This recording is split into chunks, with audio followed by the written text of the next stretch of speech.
Ladies and gentlemen, today we are delighted to introduce Marie-Claire Kofi, who is co-founder and CEO of Plasma of Hope charity. Plasma of Hope is a UK registered charity supporting individuals that are living with sickle cell disease or other related illnesses. Plasma of Hope advocates for people living with sickle cell and thalasseamia, hereditary conditions which can be quite debilitating if not managed correctly. As a part of their advocacy efforts, Plasma of Hope has collaborated with Pfizer UK to raise awarenesses about sickle cell disease. Marie-Claire is not afraid to share her personal story of living with sickle cell disease and has expressed her commitment to fully increase awareness about the condition as much as possible. Marie-Claire, good morning and welcome. Good morning, Donald. Thank you. How are you? Very well, very well. Well, apart from the gloomy weather, but I am well, thank you. Yeah, well, I guess we are in UK, right? We are, aren't we? Yes, yes. We get what we have. Yes, indeed. Yes, indeed. Thank you very much for agreeing to do this interview. It is very much something that I have some knowledge of because I was a part of the Sickle Cell Society for some years as a chairman, so I have some ideas. So it's something that should raise awareness. But we're going to do a little bit of digging into something about you as an individual. So we start off with where you were born. Okay, thank you. First of all, before I get to answer your question, I just want to thank you, Donald, for giving me the opportunity on the platform to talk about something that is so passionate, that is so close to my heart. Not many people get to ask about sickle cell, about what I do. So thank you. Thank you so much. You're more than welcome. You're more than welcome. So I was born in a little town called Buea in Cameroon, and that's in West Africa. Well, some people might say Central Africa, but it is in West Africa if you look at the map. So I grew up with my parents and my siblings. I had 6 siblings. We were 6 of us, 5 siblings, I beg your pardon.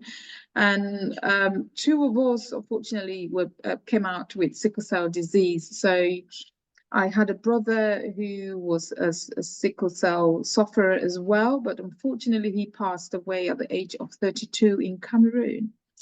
And I went to primary and secondary school in Cameroon, and I was fortunate to travel to the UK in my 20s, where I think it was part of my advocacy and me realizing that the fact that I was born with sickle cell is nothing to be ashamed of, which is something that had lived with me for as long as I could remember. You've touched on some interesting points there.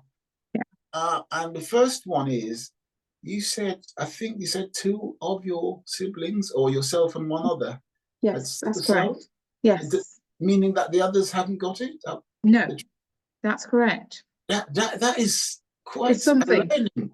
It is, and I think this, as I'm sure a lot of other families that are in a similar situation will find, that it brings a lot of strain on the family, because your parents are having to pay so much attention unintentionally. They're not trying to be biased, but due to the circumstances, my parents had to pay a lot more attention to me and my brother because we were always ill.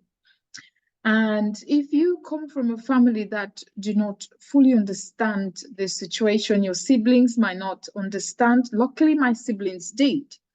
They were quite supportive, because I have witnessed situations where siblings were not very happy that there's much attention being paid on certain individuals of the family because they're ill. And that can have a massive impact on the mental health of every single member of the family. So it was a challenge for my family, but we managed. Yes. Wow. So yes. another question comes to mind straight away, and that is, where in the order of your siblings are you and the other person who has? Yes. So I'm the third, and the second also had sickle cell. So it's in a row. So the second and the third, that's sickle cell. Yes. So I can only imagine, and you know, I can only imagine what my parents were going through, because there are two other siblings behind me.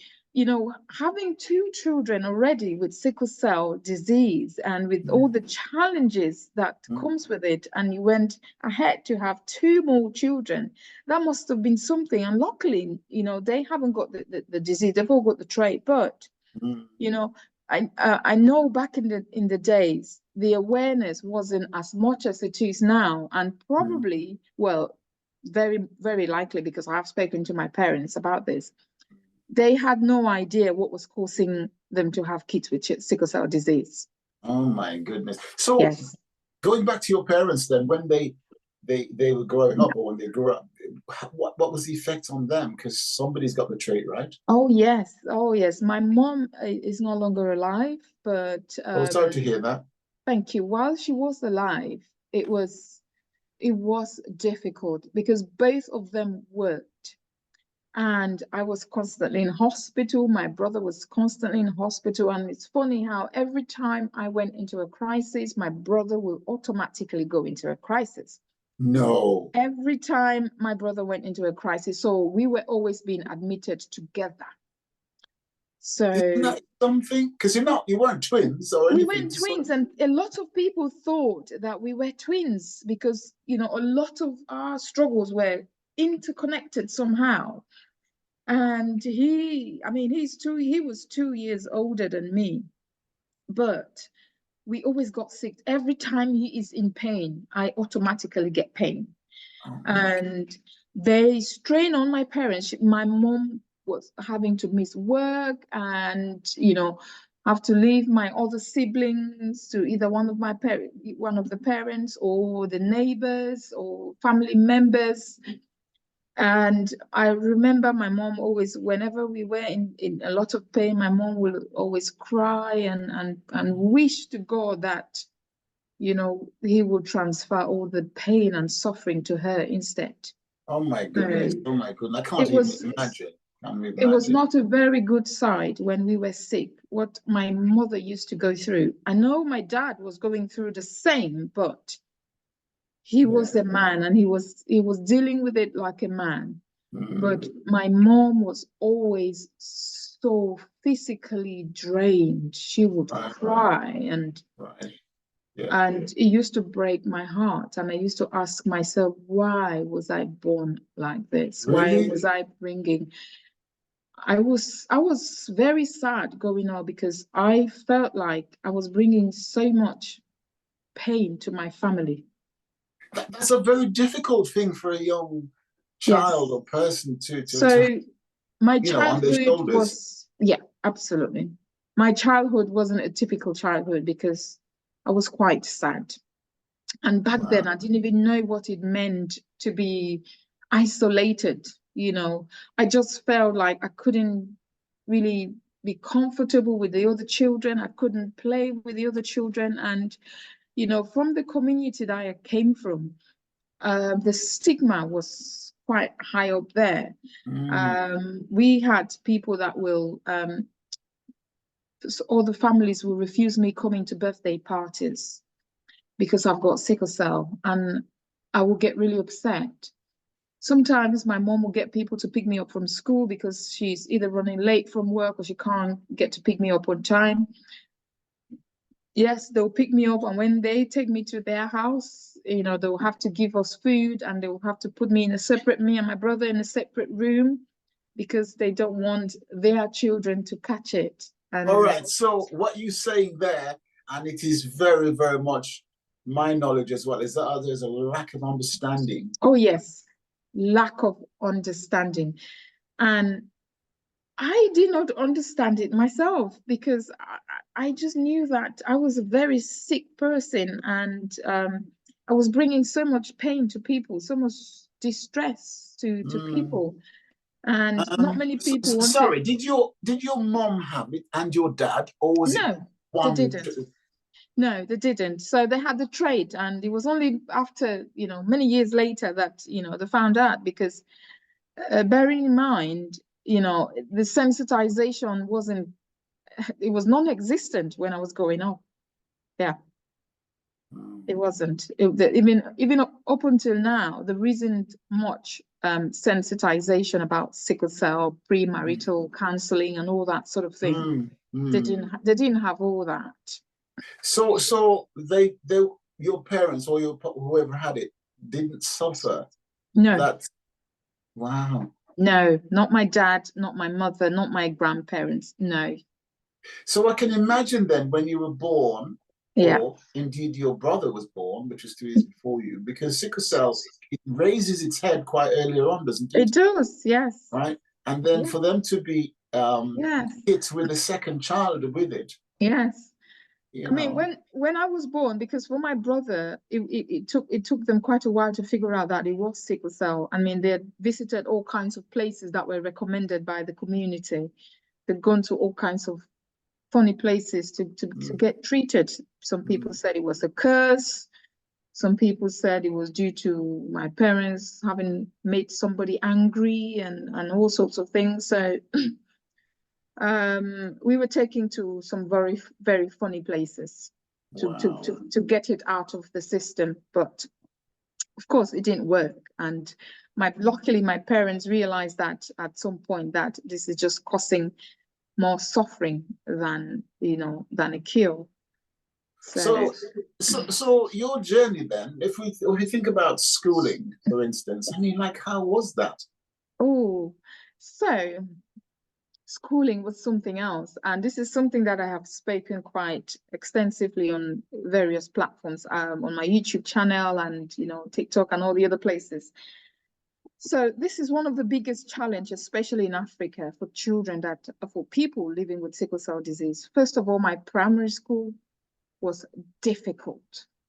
Really? I was constantly sick. I couldn't. How I managed to get as far in my education, I really don't understand, because I was missing so much from school that I was having to repeat some of the classes because I wasn't available to sit the exams, so I have to come and do it again.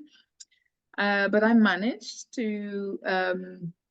I remember one time when I was class 5, we call it. I think it's year 5, we call it here. I had to repeat one of the classes, and I was quite upset because a lot of my friends had moved on, and I had to stay back and do that class again because I was always in hospital. I didn't do most of the exams, and then I went to secondary school, which was a different ball game. I went to a boarding school in Cameroon, which was close to my family house. It wasn't quite far off. Yeah. And unfortunately, sickle cell is not something that is popularly known in school, so the support is non-existent. Okay. Yes, so I was constantly sick.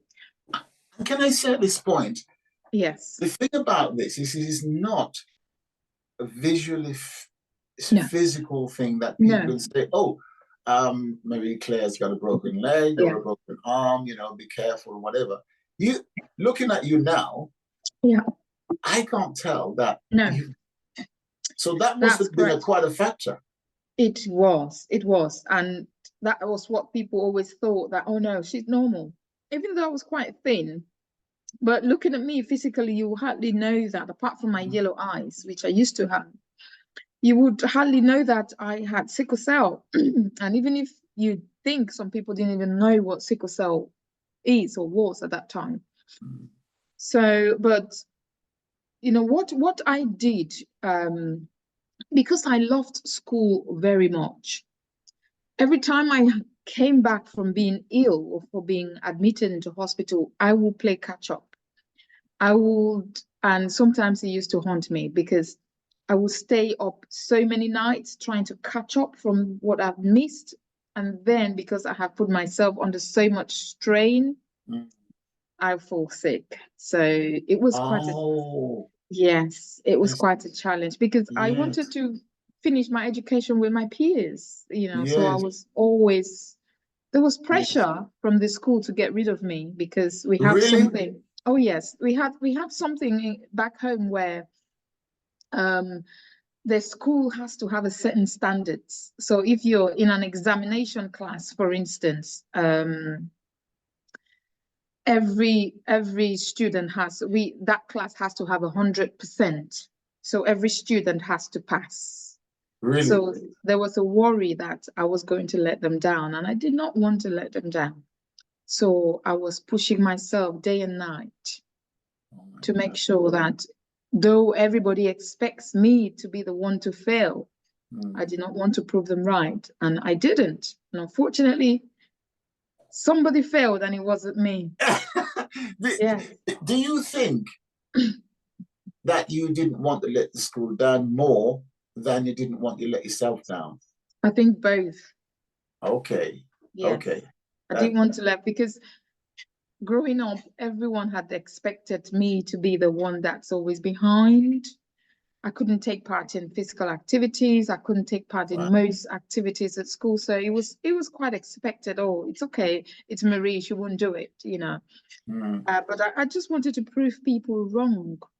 And I kept, yeah. Yeah, that's interesting. You know, when you first found out that you had sickle cell, what did that mean to you, and what did you do about it? Well, I didn't know because when I was diagnosed, I was 3 years old. Okay. Yes, I was 3 when I was diagnosed, from Mm. what my parents told me. Sorry. And I did not understand it until much later in my Mm. life when Mm. I was getting so sick.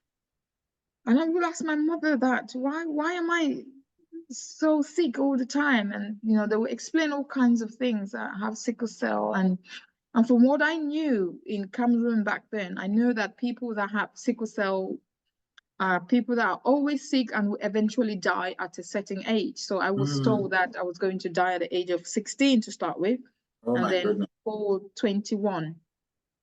So I was just living my life knowing that the end is 21, and I didn't have any aspirations or anything because that was just what I had been told. That's amazing. So even in Yeah. school then, where everybody sort of dreamed of becoming president or prime Oh, minister, politician, what you didn't have any particular I aspiration didn't. I didn't, because of and I that? didn't. Yes, and I didn't talk about it because I did not want to even think about it. I had been told quite earlier on that I wasn't going to make it up to a certain age. So in my own corner, I used to wonder why my parents would even bother sending me to school, but I didn't ask. So you didn't have any ambitions then after, No, I going did through not. school saying, I want I to do this? never. No, no ambitions whatsoever. And that's one of the reasons why I am doing what I'm doing now, because a lot of people that I have come across had the same, especially those from developing countries, Hmm. feel the same. There's no point having an ambition because we're going to die anyway. And Wow. I want to prove them wrong. So what point in your life or age did you say yourself, I want to prove these people wrong? Can you remember This is that? a very interesting question, and I want to answer it really well. Can I just pause? I need to get my charger for my tablet, for my laptop.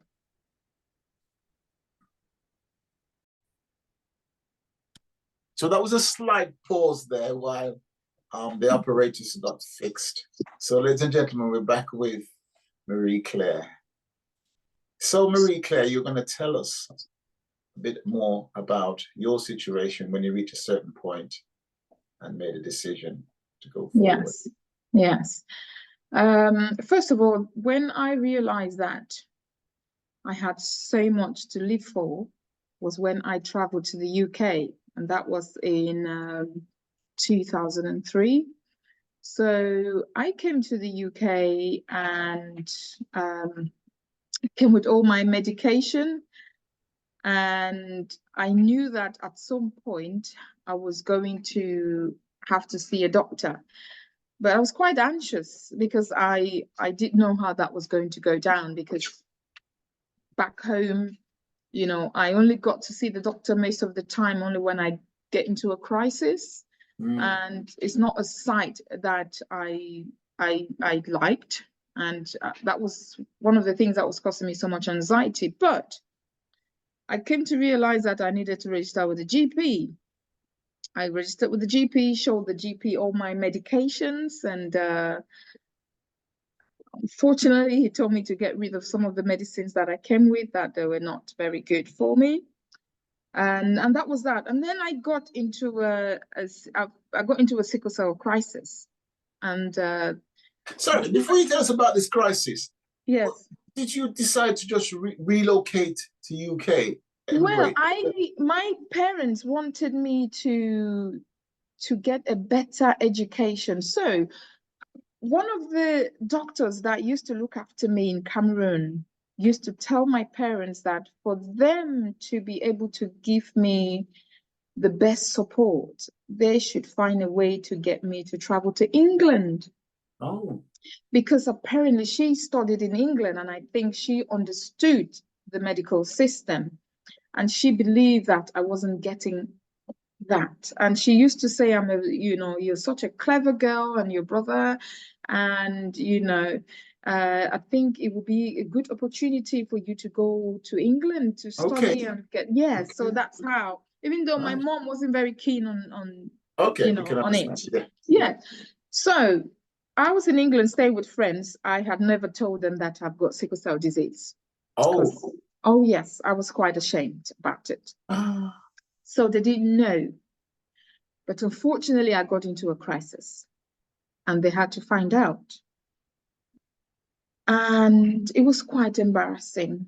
So they didn't know what to do. I just told them that I am not feeling well, and the crisis got really worse. It got really bad. And I didn't know about ambulance. I didn't know about 999. I had no idea, very little knowledge. So one of them said that they have to call the ambulance, and I refused because I was quite scared. You know, from where I come from Cameroon, we usually only get the ambulance when people die. Really? So we don't have ambulances. Well, we probably do have now. We don't have ambulances that take sick people to the hospital. We usually take dead people in ambulances. So I refused to be taken in an ambulance.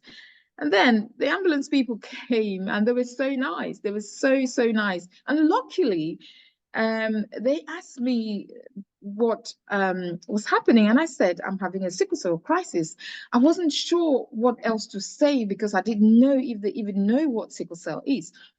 This was in Woolwich and in Plumstead, sorry. And this was a community that is so diverse. They have a lot of Black people there. Funny enough, the paramedics say, oh, right, we know what to do. They know about sickle cell. They knew about sickle cell, and I was quite pleased. So they gave me some stuff. It was only later on in life that I realized that that was morphine they gave me. So they took me to a local hospital, which I think was Queen Elizabeth at that time. And the thing that really struck me was the way I was cared in hospital. And I tell you, that was the moment I decided that I would not be ashamed about sickle cell anymore. Isn't that amazing? Yes, because back in Cameroon, and I'm sure in many other African countries, when you have sickle cell, it's already a stigma. And when you go into hospital, the way you're being treated is like you are such a burden. Not just to your family, but to the medical professionals. And they are not nice at all. So I was expecting something similar. But the doctors at Queen Elizabeth Hospital were so nice, and I could not believe it. I was so impressed by the way that I was treated. And the doctor actually explained to me what was happening, because I had not had anyone explain to me in detail what was going on, what is sickle cell all about, and you know, the medical and layman's term and what was happening to my body. Mm.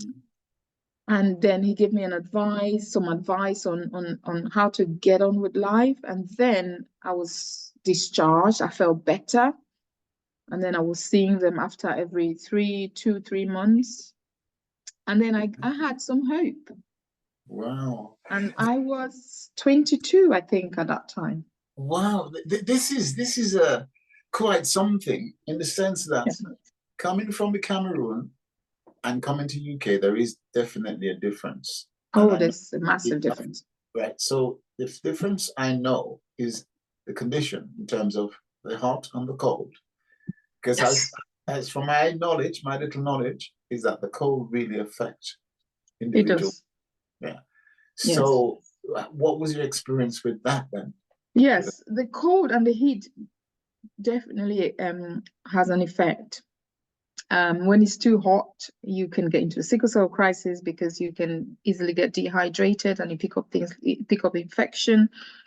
And when it's too cold as well, you know, you don't get easy blood flow and you get really sick. So my first winter was a challenge. Wow. I came to the UK in May, but it was still very cold for me. So I was having slight pain here and there, but it wasn't really a full-blown sickle cell crisis. So when I got into the proper winter months, I struggled tremendously because I did not understand how I needed to protect myself. I didn't even know, I had not experienced winter before. So I struggled to find proper clothing, and I always wanted to cover myself like with a duvet, even when I'm going outside. So I was trying to keep up with my peers and not looking too wintry, and at the same time wanting to protect myself. So it was quite a challenge, but it didn't take very long to realize that the cold has an effect on sickle cell, because my crises were more in the winter than I thought. Okay, I need to take this seriously. And with my hospital visits, the doctors also explained to me that as it's coming to the winter months, I have to be very careful. So I had to, lay off. So you know your friends, when they found out that you had sickle cell? Yes. Here in England, what was their reaction? They were quite shocked and not very happy to start with that. And these are friends I've known since I was in Cameroon. Okay. And they were quite shocked that they'd known me all these years, and they never knew that I had sickle cell. Wow. Yes, and I had to tell them why, because every time I told people that I had sickle cell, they will either resent me, or they will change their behaviors towards me, and I didn't want that. Yeah. Obviously not. Yeah. I can fully understand that, and I know that you've been back to Cameroon recently, and we can come on to that later. But do you think, since your time in Cameroon, when you lived there up until you left, that there's been any advancement, any changes, or that particular stigma is any better? Well, I would say it's slightly better, but it could even be more better, because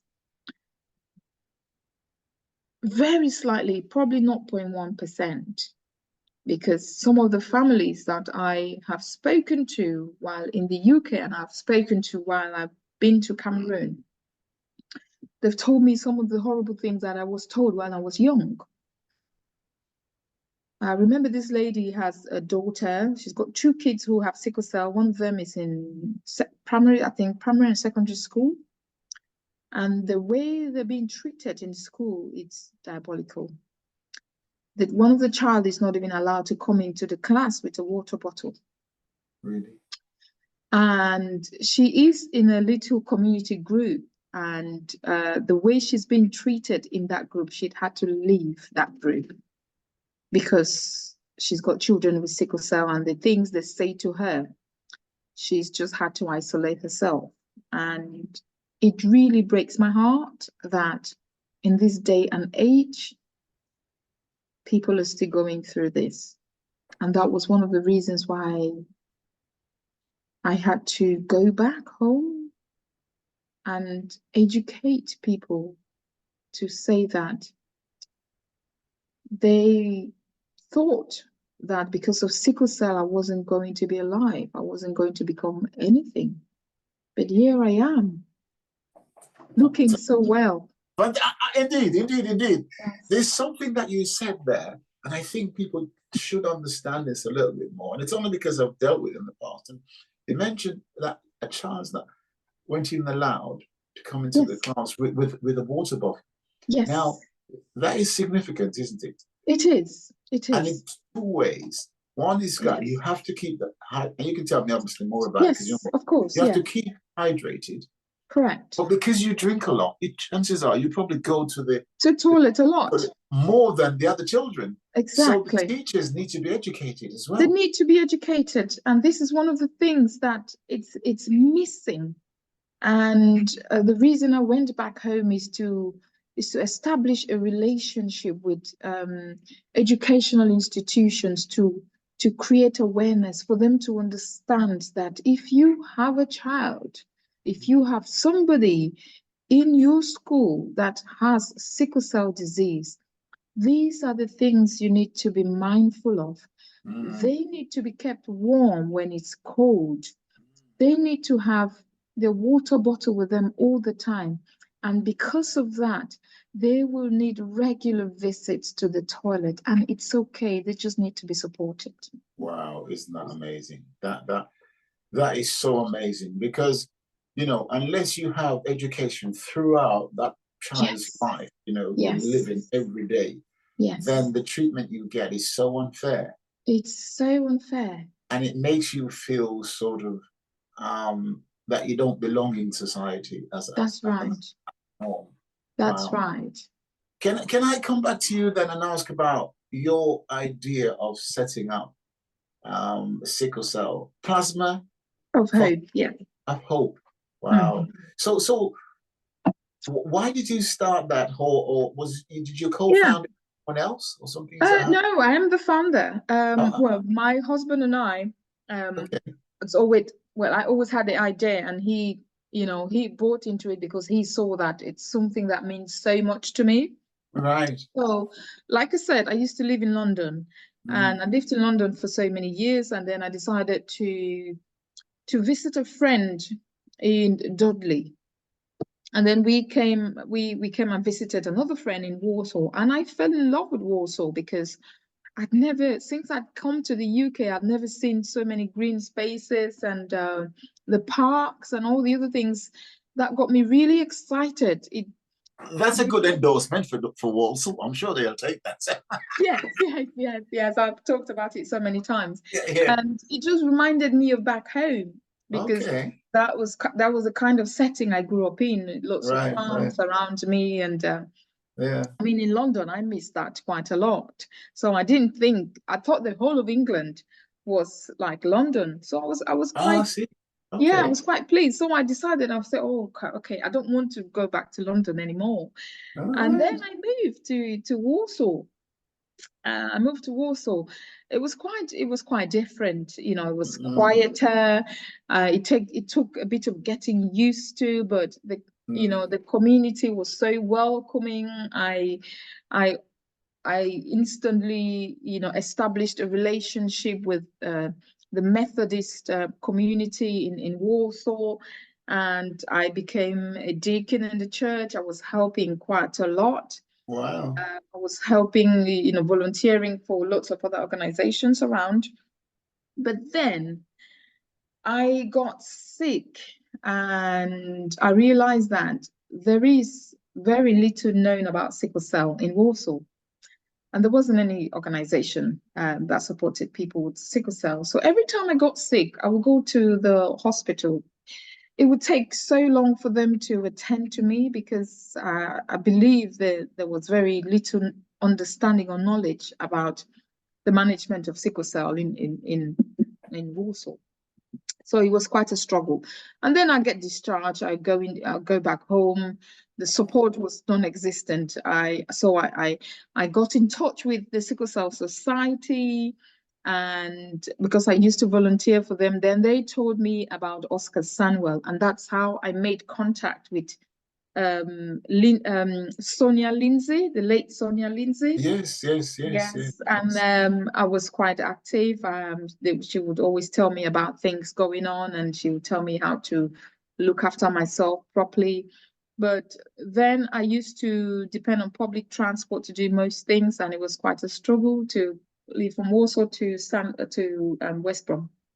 But many years went on, and a lot more Black people were moving into Warsaw, and a lot more people that have sickle cell disease. I was getting connected with a lot of these people, but what we had in common was that there's very little support, very little knowledge about sickle cell. So I'd always had it in mind to set up something that I can educate people, that I can support people and just tell people that even though we're born with this, we can be okay. I just needed a platform to do that, but never had the chance to do that. Life went on.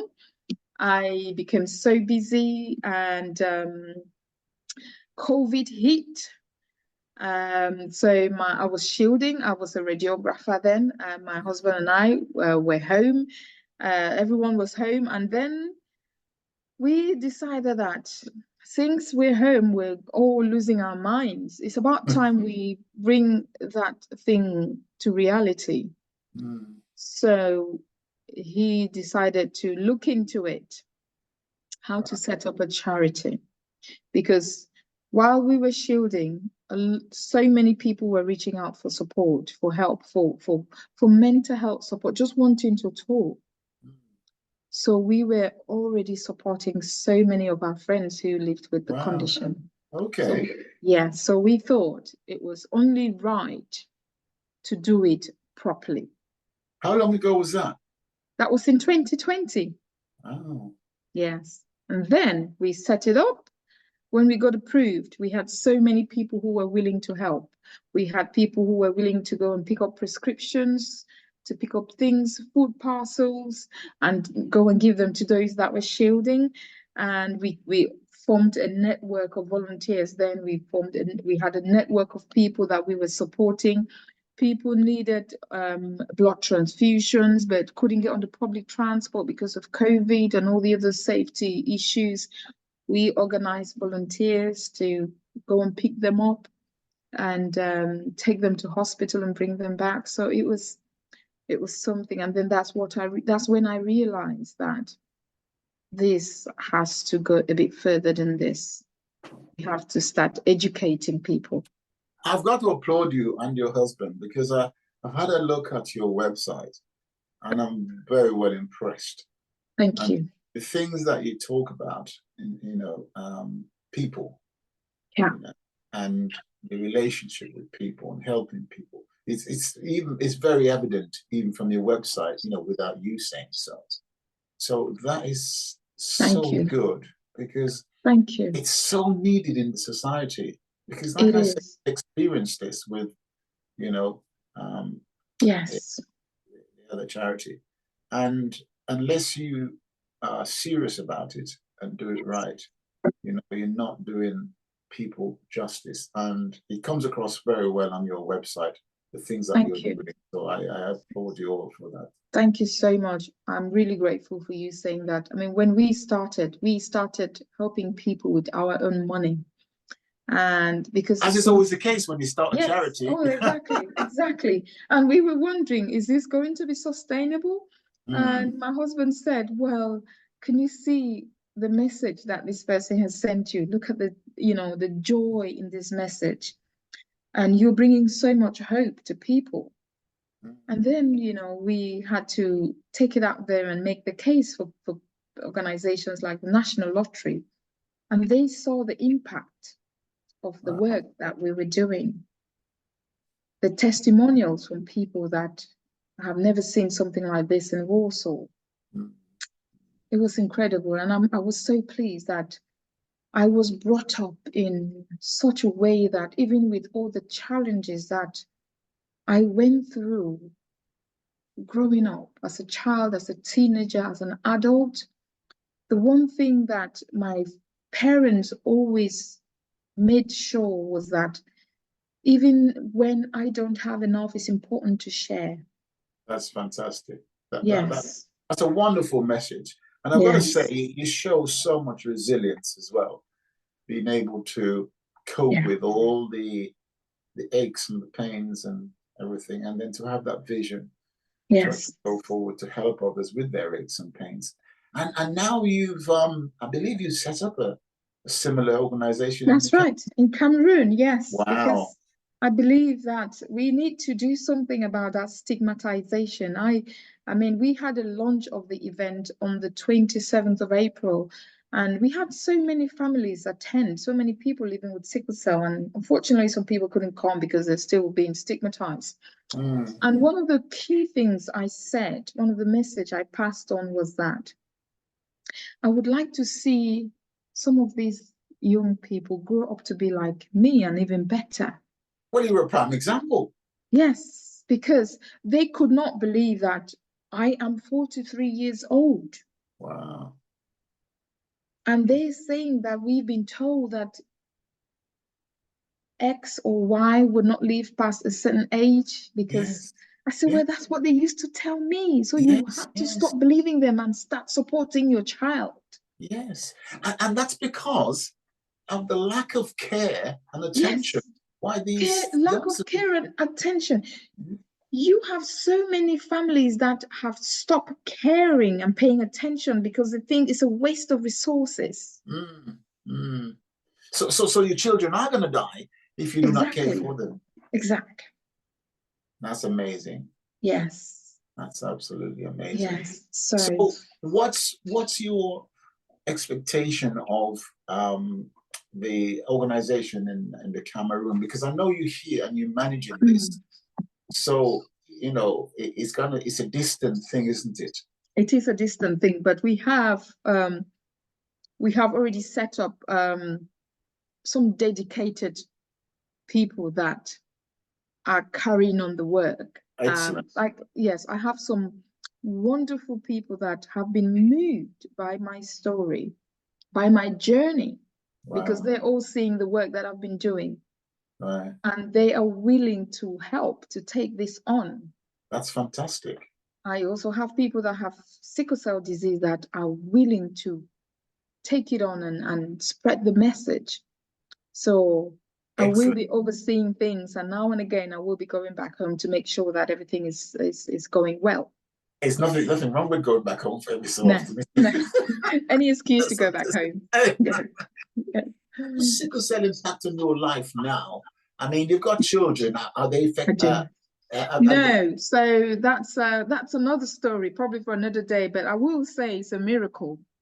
But I will just try and make it short. So one of the things, complications of sickle cell is pregnancy. And growing up, I was told that because I've got sickle cell, I will not be able to have children. Oh my goodness. And it stuck with me, but I did not bother about it because I wasn't crazy about boyfriends and relationships because of my challenges. But, you know, as I grew to become a woman, I started having relationships. And then I met a man that really cared about me and, you know, wanted to settle down with me. And then it was time for us to have children. But can I ask at this point? Yes. Was he aware of you having sickle cell? Well, he wasn't. So prior to him getting into my life, I had several relationships that had broken down because of me having sickle cell. So I wasn't quite keen on another relationship until I met him. And when I met him, he was a nice guy, still is.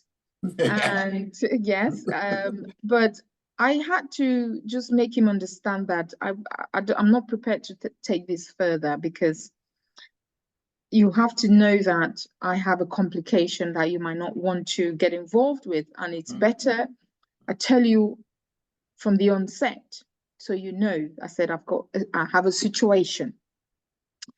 I've got sickle cell. He did not know a lot about sickle cell. He knew a bit, but he didn't know quite well. And I explained to him what will happen when I go into a sickle cell crisis, what my life has been, what my life will be. And he has to be prepared if he wants to be in a relationship with me. I know we're not looking into marriage yet. We only just met. Yeah. But I just had to tell him that it can be quite embarrassing. And I expected him to go and never come back, but he wanted to know more. So that was a sign. That was yes. And he really got good to know more, and today he probably knows better than I do. Wow. And then we got married. Yeah. Yeah, sorry. I was just gonna sort of go on to the fact that you said earlier on that your children. Yes. Did you say they're not affected? They're not. So they've only got the trait. And I tell you, so we got married, and unfortunately we tried to have kids. It wasn't happening. And I just believed that maybe because I was told that I can't have kids with sickle cell, this is just the end for me. So we got to see the doctor. We were referred to IVF, PGD, but unfortunately it didn't work. They said I don't have enough eggs to have children, and that was quite heartbreaking. So we just had to pray. I just had to do a lot of research into why this was happening, and then I came across a book that was recommending some certain things, like adapting a more natural way of living, like using non-chemical stuff. So I tried that, and within 3 months of me trying that, I got pregnant naturally. Wow.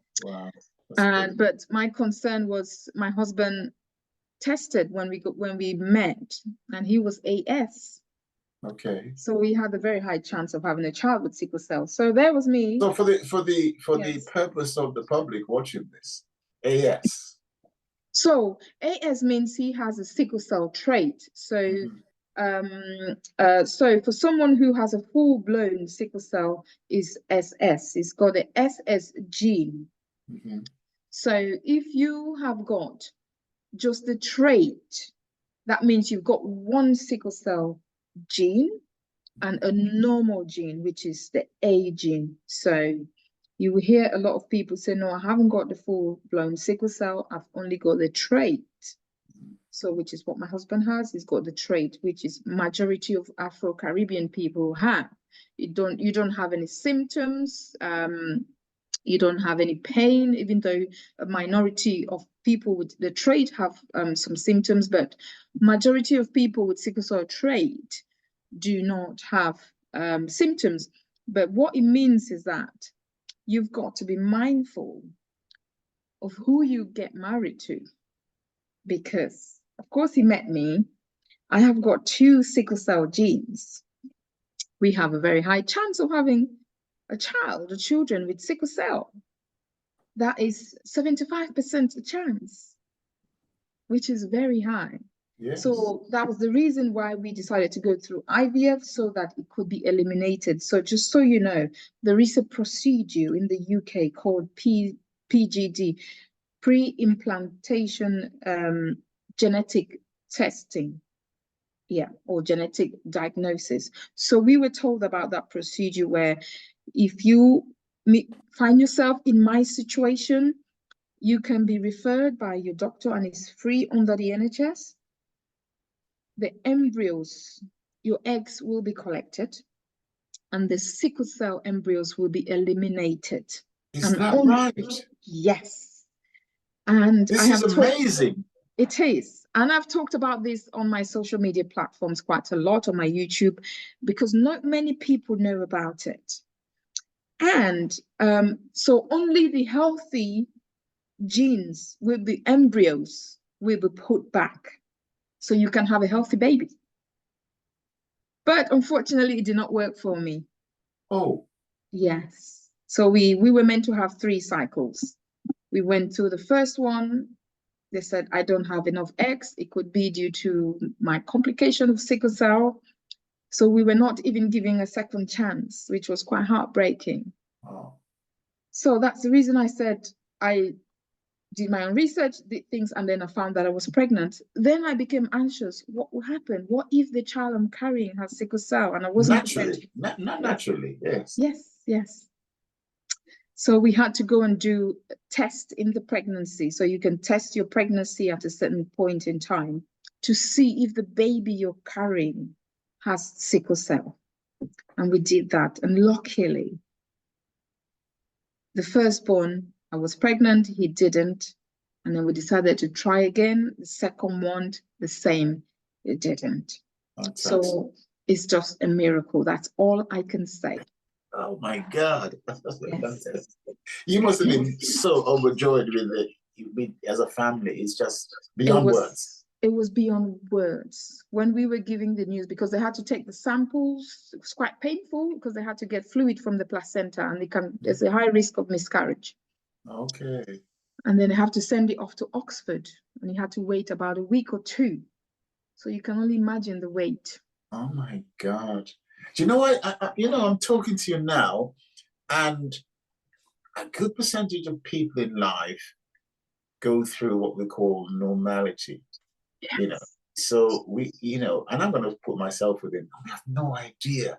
No, it's never been normal. It's never been normal. Goodness. It's never been normal. It's so good to highlight the differences, because sometimes we just moan about, the slightest things. But really, should we be moaning when we listen to somebody like yourself who has gone through so much?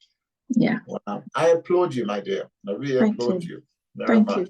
Thank you. So what is your ambition at the moment now going forward in the future with, your organization? And what sort of plans have you got?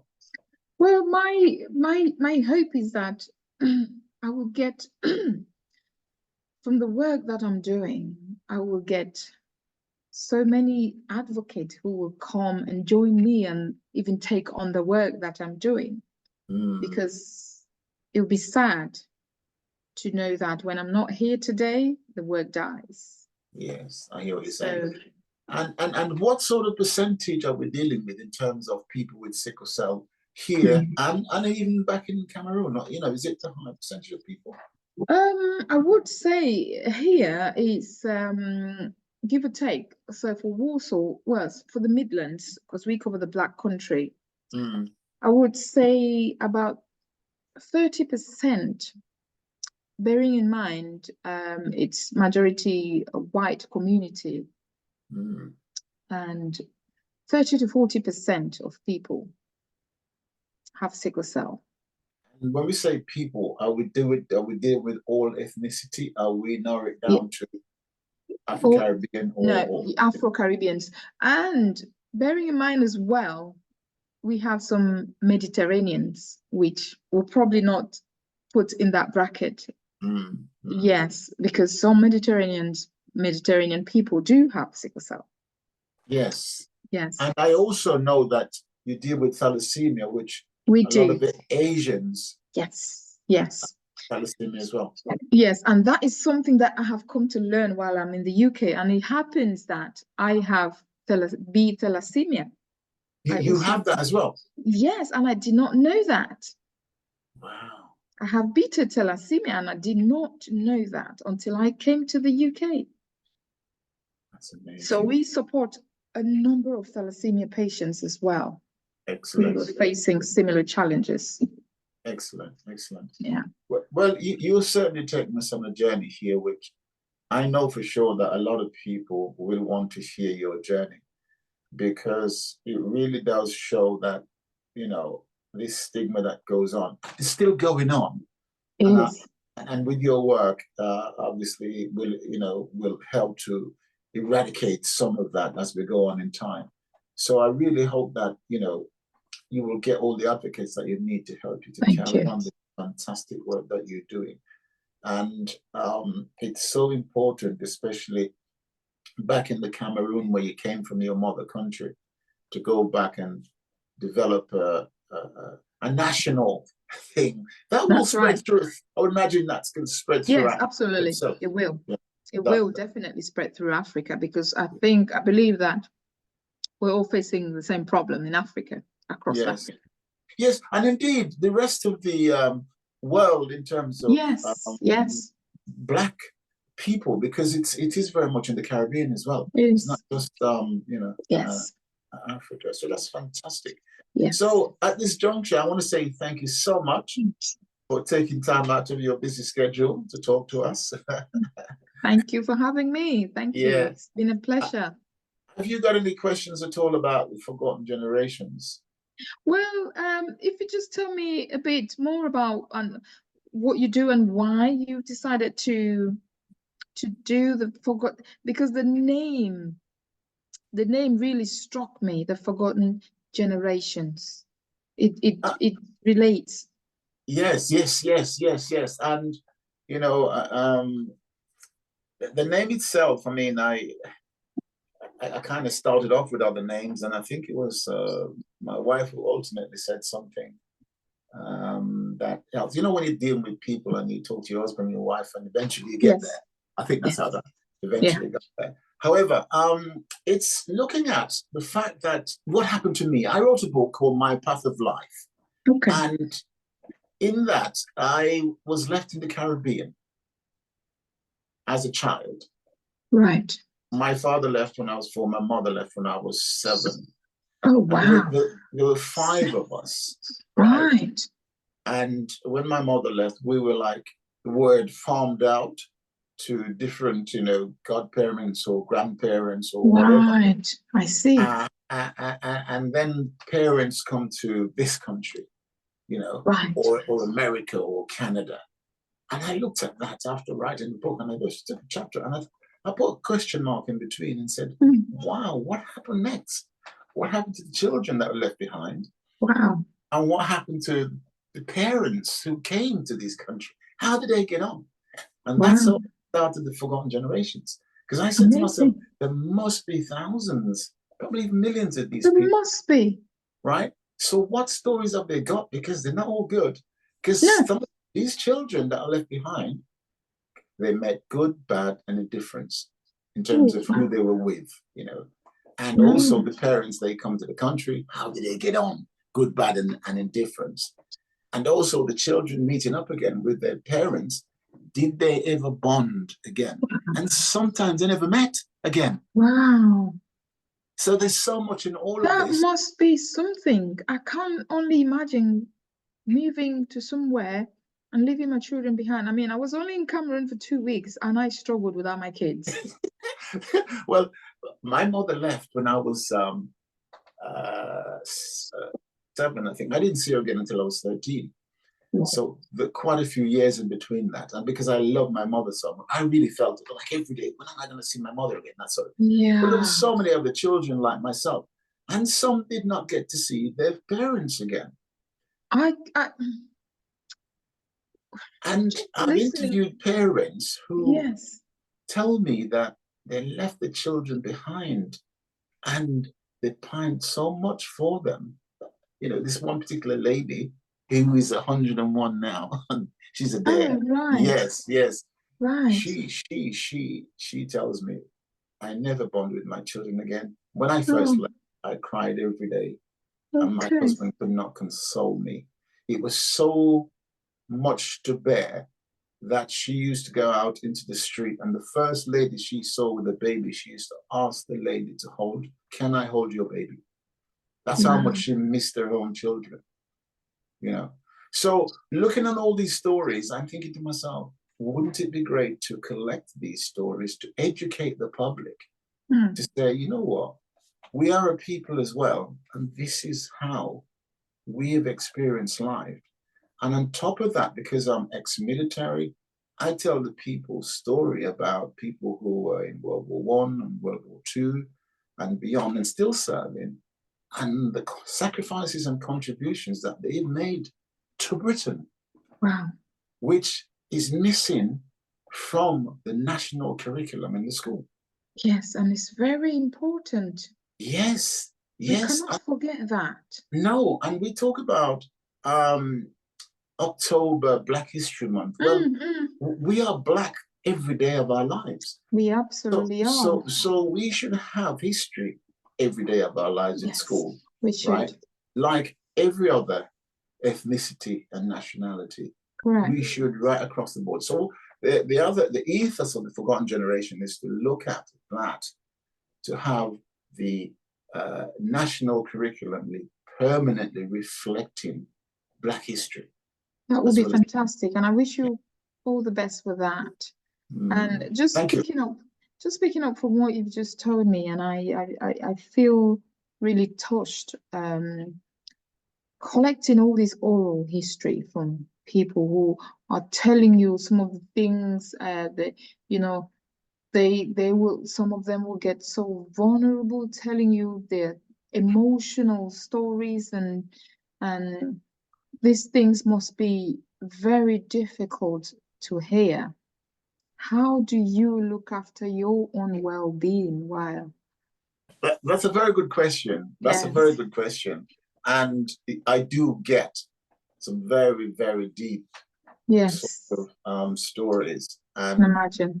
Fortunately, going through the military life, we've learned certain things in terms of what you take on board or not take on board, even though you've heard that. Of course, I'm not immune to certain things in life. You have the training.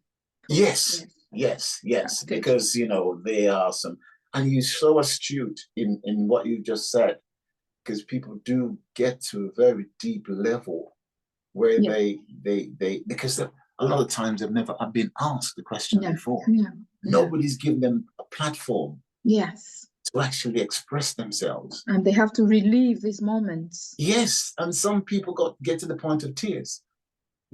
So and one of the unique, I wouldn't say unique, but the very, very important point is to have a visual point where people are telling their story. It's not just oral, it's visual, because it's your story and it can't be changed. That's correct. That's why it's unique within what we're doing as the Forgotten Generations. Wonderful. And thank you for doing that work, the work that you do. Thank you, Donald. And thank you very much. And again, thank you for today. I really appreciate that. My pleasure. And all the best in the future. Thank you so much. And we will see again, I'm pretty sure. Thank you. Yes. All right.